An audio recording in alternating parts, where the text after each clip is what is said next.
Hi friends, ನಿಮ್ಮೆಲ್ಲರಿಗೂ ಕೂಡ ನಿಮ್ಮದೇ ಆಗಿರ್ತಕ್ಕಂಥ ಯೂಟ್ಯೂಬ್ ಚಾನಲ್ ಸ್ಟಡಿ ವಿತ್ ಪರಶುರಾಮ್ಗೆ ಸ್ವಾಗತ ಅಂತ ಹೇಳ್ತಾ ಇಂದಿನ ವಿಡಿಯೋದಲ್ಲಿ ನಾನು 9ನೇ ತರಗತಿ ಪ್ರಥಮ ಭಾಷೆ ಕನ್ನಡ ದ್ವಿತೀಯ ಸಾಧನಾ ಪರೀಕ್ಷೆ FA2ಗಾಗಿ LBA ಆಧಾರವಾಗಿಟ್ಟುಕೊಂಡು ಒಂದು ಪ್ರಶ್ನೆ ಪತ್ರಿಕೆಯನ್ನು ರಚನೆ ಮಾಡ್ತಾ ಇದ್ದೀನಿ. ಇದು ಕನ್ನಡ ಇದೆ. ಎಲ್ಲ ವಿಷಯಗಳ ವಿಡಿಯೋಗಳನ್ನು ಕೂಡ ಅಲ್ಲಿ ಅಪ್ಲೋಡ್ ಮಾಡ್ತಾರೆ.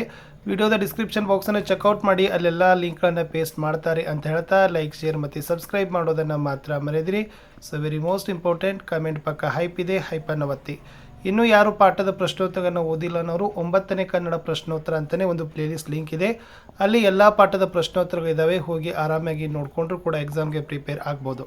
ಕೇವಲ ಆಗಸ್ಟ್ನ 15% ಸಿಲೆಬಸ್ಸನ್ನು ಎಕ್ಸಾಮ್ಗೆ ತೊಗೊಳ್ತಾರೆ. 3 ಪಾಠ. 3ನೇದು ಗದ್ಯ ರಾಮರಾಜ್ಯ, 3ನೇದು ಪದ್ಯ ಚಕ್ರಗ್ರಹಣ, 2ನೇ ಪಠ್ಯಪೂರಕ ಪಾಠ ಚನ್ನಭೈರಾದೇವಿ. ಸೊ ಇಷ್ಟು ಓದ್ಕೊಂಡ್ರೆ ಸಾಕು, ನೀವು ಆರಾಮಾಗಿ ಇಲ್ಲಿ ಏನು ಮಾಡ್ತೀರಂದರೆ ಎಕ್ಸಾಮಲ್ಲಿ ಪಾರಾಗ್ತೀರಿ. ಓಕೆ, ಸೊ ಇದೆಲ್ಲ ಪ್ರಶ್ನೆ ಪತ್ರಿಕೆಯ ವಿನ್ಯಾಸ ಇತ್ತು. ಸೊ ಇದನ್ನು ಸಿಂಪಲ್ಲಾಗಿ ನಾವಿಲ್ಲಿ ಹಾಕಿದ್ದೀವಿ. ರಾಮರಾಜ್ಯ ಪಾಠದಿಂದ 1 ಅಂಕದ 2, 2 ಅಂಕದ 1, 4 ಅಂಕದ 1 ಪ್ರಶ್ನೆ, ಒಟ್ಟು 5 ಪ್ರಶ್ನೆ, 9 ಅಂಕಗಳು. ಚಕ್ರಗ್ರಹಣ ಪದ್ಯಪಾಠದಿಂದ ನಾವು 1 ಅಂಕದ 2, 2 ಅಂಕದ 1, 3 ಅಂಕದ 1, ಒಟ್ಟು 4 ಪ್ರಶ್ನೆ, 7 ಅಂಕಕ್ಕೆ ಕೊಟ್ಟಿದ್ದೀವಿ. ಇನ್ನು ಪಠ್ಯಪೂರಕ ಪಾಠ ಚನ್ನಭೈರಾದೇವಿಗೆ 2 ಅಂಕದ 2 ಪ್ರಶ್ನೆ, 2 ಪ್ರಶ್ನೆ, 4 ಅಂಕ ಕೊಟ್ಟಿರೋದು. ಒಟ್ಟು ಈ ಪ್ರಶ್ನೆ ಪತ್ರಿಕೆಯಲ್ಲಿ ನಾವು ಬಳಕೆ ಮಾಡಿರೋದು 1 ಅಂಕದ 5 ಪ್ರಶ್ನೆ, 2 ಅಂಕದ 4, 3 ಅಂಕದ 1, 4 ಅಂಕದ 1, 11 ಪ್ರಶ್ನೆ, 20 ಅಂಕಗಳಿಗೆ ಬಳಕೆಗಳನ್ನು ಮಾಡಿದ್ದೀವಿ. ಸೊ ಒಂದೇ ಒಂದು ಪೇಜಲ್ಲಿ ಕ್ವಶನ್ ಪೇಪರ್ ಬರ್ತದೆ.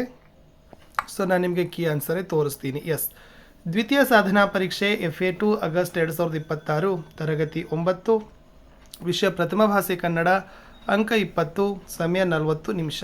ಮುಖ್ಯ ಪ್ರಶ್ನೆ 1, ಸರಿಯಾದ ಆಯ್ಕೆ ಆರಿಸಿ ಅದರ ಕ್ರಮಾಕ್ಷರದೊಂದಿಗೆ ಬರೀಬೇಕು. ಕೇವಲ 1 ಪ್ರಶ್ನೆ, ಸೊ 1 ಅಂಕ.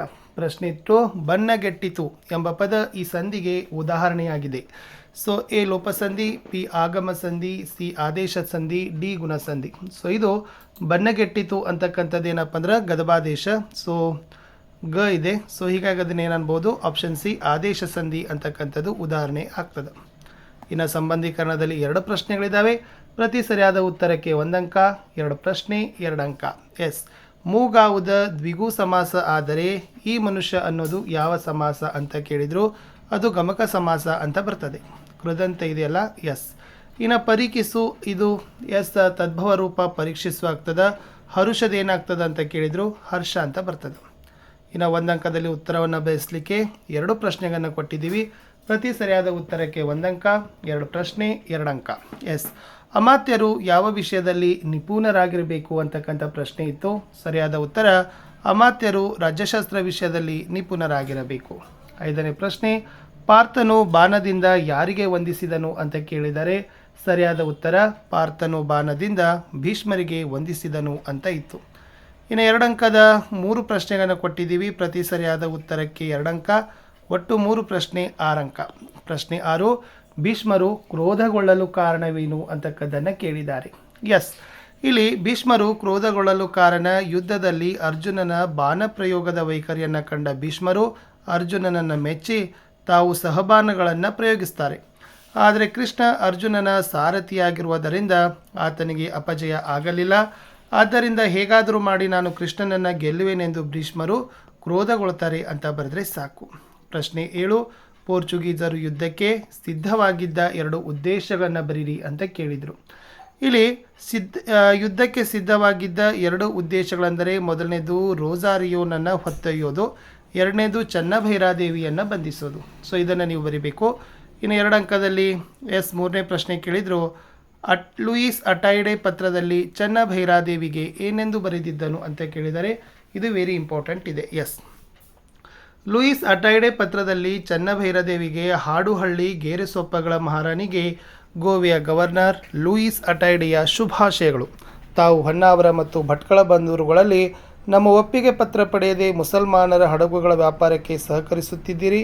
ಕೂಡಲೇ ಅವರನ್ನು ಹೊರಗೆಟ್ಟಿ ಪೋರ್ಚುಗೀಸ್ ರಾಜದ್ರೋಹಿ ಅಟೈಡೆಗೆ ನೀಡಿದ ಆಶ್ರಯವನ್ನು ನಿಲ್ಲಿಸಿ ನಮಗೊಪ್ಪಿಸಬೇಕು. ಇಲ್ಲವಾದಲ್ಲಿ ನಮ್ಮ ಚಕ್ರವರ್ತಿಗಳು ನಿಮಗೆ ನೀಡಿದ ಕಾಳು ಮೆಣಸಿನ ರಾಣಿ ಎಂಬ ಬಿರುದನ್ನು ಹಿಂದಕ್ಕೆ ಪಡೆಯಬೇಕಾಗುತ್ತದೆ ಅಂತ ಬರೀತಾರೆ. ಮುಂದಿನ ಪ್ರಶ್ನೆ, ಲೇಖಕರ ಪರಿಚಯವನ್ನು ಬರೀಬೇಕು. ಸೊ ಇಲ್ಲಿ N ರಂಗನಾಥ್ ಶರ್ಮಾ ಅವ್ರ ಬಗ್ಗೆ ಕೇಳಿರೋದು. ಇದನ್ನು ನೀವೇನು ಮಾಡಬೇಕಪ್ಪ ಅಂದರೆ ಸ್ಥಳ, ಕಾಲ, ಕೃತಿ ಮತ್ತು ಪ್ರಶಸ್ತಿಗಳನ್ನು ವಾಕ್ಯ ರೂಪದಲ್ಲಿ ಬರೀಬೇಕು. ಸೊ ದೇವಿದಾಸ್ ಇದ್ದಾರೆ ಚಕ್ರಗ್ರಹಣ ಪದ್ಯದು, ಅದು ಕೂಡ ಇಂಪಾರ್ಟೆಂಟ್ ಅದ. ಸೊ ಚಕ್ರಗ್ರಹಣವನ್ನು ಬರೆದಿರ್ತಕ್ಕಂಥ ದೇವಿದಾಸು. ಆಮೇಲೆ ರಾಮರಾಜ್ಯ ಬರೆದವರು ಎನ್ ರಂಗನಾಥ್ ಶರ್ಮಾ. ಎರಡರಲ್ಲಿ ಒಂದಂತೂ ಬಂದೇ ಬರ್ತದೆ. ಸೊ ನಾವಿಲ್ಲಿ ರಂಗನಾಥ್ ಶರ್ಮಾ ಅವ್ರ ಬಗ್ಗೆ ಕೊಟ್ಟಿವಿ. ಎಸ್, ಎನ್ ರಂಗನಾಥ್ ಶರ್ಮಾ ಶಿವಮೊಗ್ಗ ಜಿಲ್ಲೆಯ ಸೋರಬ್ ತಾಲೂಕಿನ ನಡಹಳ್ಳಿ ಎಂಬಲ್ಲಿ 1916ರಂದು ಜನಿಸಿದರು. ಕನ್ನಡ ಮತ್ತು ಸಂಸ್ಕೃತ ಎರಡೂ ಭಾಷೆಗಳಲ್ಲಿ ಪ್ರಾವೀಣ್ಯತೆಯನ್ನು ಪಡೆದ ಇವರು ಏಕಚಕ್ರಂ, ಬಾಹುಬಲಿ ವಿಜಯಂ, ಗುರುಪಾರಮಿತ್ರ ಚರಿತಂ, ಭಾಷಾಂತರ ಪಥ, ಲೌಕಿಕ ನ್ಯಾಯಗಳು, ಉಪನಿಷತ್ತಿನ ಕಥೆಗಳು, ವಾಲ್ಮೀಕಿ ರಾಮಾಯಣ, ಅಮರಕೋಶ, ವಿದುರ ನೀತಿ, ವಾಲ್ಮೀಕಿ ಮುನಿಗಳ ಹಾಸ್ಯ ಪ್ರವೃತ್ತಿ, ವಿದ್ಯಾರಣ್ಯರ ಪಂಚದಶಿ ಮುಂತಾದ ಕೃತಿಗಳನ್ನು ರಚಿಸಿದ್ದಾರೆ. ರಾಜ್ಯೋತ್ಸವ ಪ್ರಶಸ್ತಿ, ಮಹಾಮಹೋಪಾಧ್ಯಾಯ ಪ್ರಶಸ್ತಿ, ಚುಂಚಶ್ರೀ ಪ್ರಶಸ್ತಿ, ಗೌರವ ಡಾಕ್ಟರೇಟ್ ಪದವಿ ಮೊದಲಾದ ಪ್ರಶಸ್ತಿಗಳು ಲಭಿಸಿದ್ದಾವೆ ಅಂತ ಬರೆದ್ರೆ 2 ಮಾರ್ಕ್ಸ್ ನಿಮಗೆ ಕೊಡ್ತಾರೆ. ಒಂದು ಸಂದರ್ಭದ ಪ್ರಶ್ನೆಗಳನ್ನು ಕೊಟ್ಟಿದ್ದೀವಿ. ಸೊ 3 ಅಂಕಕ್ಕೆ ಉಭಯ ಪಕ್ಷದಲ್ಲಿ ನಿಮಗೆ ಭೇದವೇ. ಇದರದ್ದು ಆಯ್ಕೆ, ಸಂದರ್ಭ ಮತ್ತು ಸ್ವಾರಸ್ಯಗಳನ್ನು ಬರೀಬೇಕು. ಸೊ 3 ಅಂಕದ ಪ್ರಶ್ನೆ. ಎಸ್, ಆಯ್ಕೆ ಪ್ರಸ್ತುತ ವಾಕ್ಯವನ್ನು ದೇವಿದಾಸರು ಬರೆದಿರುವ ಕೃಷ್ಣ ಸಂಧಾನ ಭೀಷ್ಮ ಪರ್ವದಿಂದ ಆರಿಸಲಾದ ಚಕ್ರಗ್ರಹಣ ಎಂಬ ಪದ್ಯಪಾಠದಿಂದ ಆಯ್ಕೆ ಮಾಡಲಾಗಿದೆ.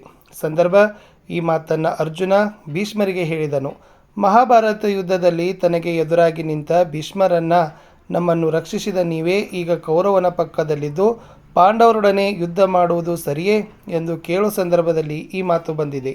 ಸ್ವಾರಸ್ಯ, ಪಾಂಡವ ಕೌರವರಿಬ್ಬರನ್ನು ಸಾಕಿಸಲಿದ್ದ ಭೀಷ್ಮರು ಇಂದು ಕೇವಲ ಪೌರವರ ಪಕ್ಷದಲ್ಲಿದ್ದು ಪಾಂಡವರ ವಿರುದ್ಧ ಯುದ್ಧ ಮಾಡೋದು ಎಷ್ಟು ಸರಿ ಎಂಬುದು ಈ ವಾಕ್ಯದ ಸ್ವಾರಸ್ಯವಾಗಿದೆ. ಇನ್ನು ಲಾಸ್ಟ್ ನಿಮಗೆ 4 ಮಾರ್ಕರಲ್ಲಿ ಕೊಟ್ಟಿದ್ರು, ರಾಜ್ಯಾಡಳಿತದ ವಿಷಯದಲ್ಲಿ ರಾಮನ ಉಪದೇಶವನ್ನು ಸಂಗ್ರಹವಾಗಿ ಬರೀರಿ ಅಂತ ಕೇಳಿದ್ದಾರೆ. ಎಸ್, ರಾಜ್ಯವನ್ನು ಆಳತಕ್ಕವರಿಗೆ ಮಂತ್ರಾಲೋಚನೆಯು ಮುಖ್ಯವಾದದ್ದು. ಅದನ್ನು ಗೌಪ್ಯವಾಗಿ ಇಟ್ಟಿರಬೇಕು. ಮೇಧಾವಿಯೂ ಶೂರನೂ ಕಾರ್ಯದಕ್ಷನೂ ರಾಜ್ಯಶಾಸ್ತ್ರ ವಿಶಾರದನೂ ಆದ ಸಚಿವನು ರಾಜನು ಹೊಂದಿರಬೇಕು. ಅವನ ಆಡಳಿತದಲ್ಲಿ ರಾಜನಿಗೆ ಶ್ರೇಯಸ್ಸನ್ನು ತಂದುಕೊಡುವನು. ಅಧಿಕಾರಿಗಳನ್ನು ಅವರ ಕುಶಲತೆಗೆ ಯೋಗ್ಯತೆಗೆ ತಕ್ಕಂತೆ ನೇಮಿಸಿಕೊಳ್ಳಬೇಕು. ಸೇನಾ ನಾಯಕರನ್ನು ಸೈನಿಕರನ್ನು ರಾಜನು ಚೆನ್ನಾಗಿ ನೋಡಿಕೊಳ್ಳಬೇಕು. ದೇಶದಲ್ಲಿಯೇ ಹುಟ್ಟಿ ಬೆಳೆದ ವಿದ್ವಾಂಸನನ್ನು ದೂತನನ್ನಾಗಿ ನೇಮಿಸಿಕೊಳ್ಳಬೇಕು. ಶತ್ರು ಪಕ್ಷದಲ್ಲಿನ ಇಲಾಖೆಗಳನ್ನು ಗಮನಿಸಲು ಗೂಢಾಚಾರಿಗಳನ್ನು ನೇಮಿಸಬೇಕು. ರಾಜ್ಯದ ಬೊಕ್ಕಸದಲ್ಲಿನ ಸಂಪತ್ತನ್ನು ಅಭಿವೃದ್ಧಿಯ ಕೆಲಸ ಕಾರ್ಯಗಳಿಗೆ ಉಪಯೋಗಿಸಬೇಕು. ವ್ಯಯಕ್ಕಿಂತ ಆದಾಯವು ಹೆಚ್ಚಿರುವ ಹಾಗೆ ರಾಜನು ನೋಡಿಕೊಳ್ಳಬೇಕು. ರಾಜನು ಯಂತ್ರಜ್ಞರನ್ನು, ಶಿಲ್ಪಿಗಳನ್ನು, ಆಯುಧಗಳನ್ನು, ಧನುರ್ಧಾರಿಗಳಾದ ಸೈನಿಕರನ್ನು ಹೊಂದಿರಬೇಕು. ರಾಜನಲ್ಲಿ ಸಂಭವಿಸಬಹುದಾದ 14 ದೋಷಗಳಿಂದ ದೂರವಿರಬೇಕು. ಪ್ರಮುಖ ನಿರ್ಣಯಕ್ಕೆ ಮೊದಲು 4 ಪ್ರಾಜ್ಞ ಮಂತ್ರಿಗಳೊಡನೆ ಸಮಾಲೋಚಿಸಬೇಕು. ಪೂರ್ವಿಕರ ವ್ಯಕ್ತಿತ್ವದ ಅತ್ಯುತ್ತಮ ಅಂಶಗಳನ್ನು ಅಳವಡಿಸಿಕೊಳ್ಳಬೇಕು.